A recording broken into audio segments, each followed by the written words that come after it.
Pelosi, who's just a terrible human being. I mean, really despicable. She said over the last 48 hours that Republicans are trying to cover up George Floyd's murder while they're trying to pass a police reform bill that her colleagues are blocking at her behest, presumably. She is saying that Republicans are trying to cover up George Floyd's murder, which is insane. Insane. Have you seen a single Republican defending Derek Chauvin? Like, any of them? What the hell is she talking about? But, of course, it's all about the narrative, and the narrative is all about how Republicans are a bunch of evil racists. Nancy Pelosi is, of course, the godsend, white woke liberal here to save Black Americans across the board. She was asked about her ridiculous comments yesterday on NBC News, and she said, no, I'm not going to apologize for saying that he covered up Floyd's murder, which is nuts. Nuts. Derek Chauvin is going to be tried by Keith Ellison in a Democratic state with a Democratic mayor of Minneapolis with a Democratic AG. When you were speaking yesterday, you said that Republicans are, quote, trying to get away with murder, actually, the murder of George Floyd. Senate Republicans are demanding an apology for that statement. Will you apologize? Absolutely, positively not. The fact is, people say, I think you, frankly, in the press have given them far too much credit for a bill that does nothing. They say, well, you have your bill, they have theirs. Yeah, our bill does something, theirs does nothing. Their bill does nothing, ours does something, therefore they're trying to cover up the murder of George Floyd. I mean, that's despicable stuff. By the way, if you want to talk about changing police behavior in major cities, it might be worthwhile pointing out that every one of these major cities is governed by a Democrat. Every single one. And you know what's easier than passing federal police reform? Having local mayors change police procedures in Democratic areas. This is something Tim Scott pointed out as well. He said, listen, Democrats are talking, we need to change this, we need to do something. Guys, you're in charge of these cities. We've seen riots in Ferguson. We've seen riots in Baltimore. Baltimore is a Democrat city.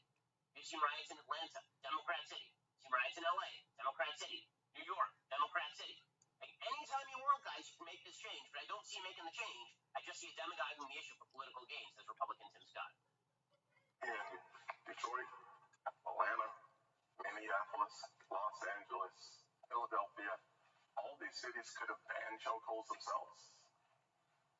They could have increased the police reporting themselves. They could have more data information themselves. They could have de-escalation training themselves. They could have duty to intervene themselves. Minneapolis as well.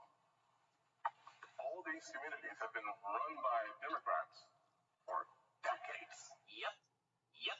So, where are those solutions? Anytime, Bueller, maybe it wasn't about the solutions. Maybe it was never about the solutions. Maybe it was just about promulgating the narrative that all disparities in American life are due to broad-scale American racism, and you block the solution, because if you provide a solution, then you can't talk about how America's racist and evil anymore. You'll notice that every time people talk about the evils of American racism, and they mention police shootings, they never ever mention Walter Scott. It is amazing. You will see them talk about how police are wrongfully shooting black men, and then you'll see them list the names of the victims. And many of these cases are cases that are really, at the very least, tough. Right? They'll mention the case of Michael Brown. Michael Brown was justifiably shot by the police. The Department of Justice under Barack Obama found that was the case. They will mention the Rayshard Brooks case, a case in which a black man wrestled down two officers, took a taser off one, tased an officer, tried to tase the other one while running away, and then got shot. I'll mention that. Okay, that is a disputed fact pattern at the very least. To say that as a clear-cut case of racist murder is insane and completely disconnected from facts. So they'll talk about that one. They'll talk about Tamir Rice, which is a horrible situation in which a 12-year-old boy was shot by the police after he was going around in a park, and he had a pellet gun, he had a BB gun, but he had sawed off the front of the BB gun, the orange part. Normally when you buy a BB gun, there's an orange part at the front that lets deliberately there, that lets the cops know that this is not an actual gun. They got a call, the police got a call, that there was somebody who was running around the park with an actual gun. They got there, and there was somebody who was running around the park with what appeared to be an actual gun and didn't stop and put down the gun when told to do so. That doesn't mean the shoot was good, but to try and say that is a racist murder based solely on the race of the 12-year-old child, Tamir Rice, to lump all these things together, right? Those are the disputed cases. Here's an undisputed case. The case of Walter Scott. He never gets mentioned in this litany. It's truly amazing. We'll see this a little bit later when we get to Nicole Hannah-Jones' awful piece on reparations. The attempt to lump all these cases together that have very, very different fact patterns, and then they ignore the one most clear-cut racist case. Why? Because what happened in that case? What happened? The police officer went to jail for murder. So they won't talk about that case.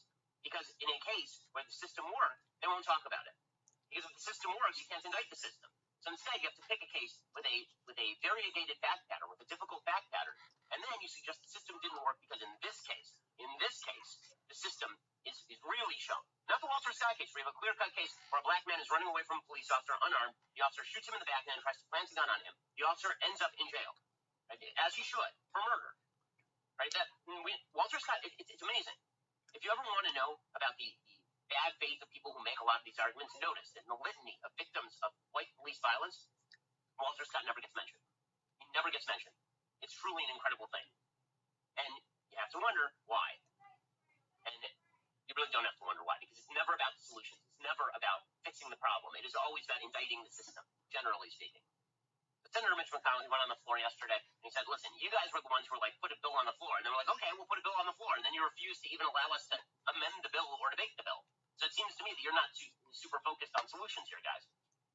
For weeks, the Democratic leader has blustered that the Senate simply had to address this issue before July 4th.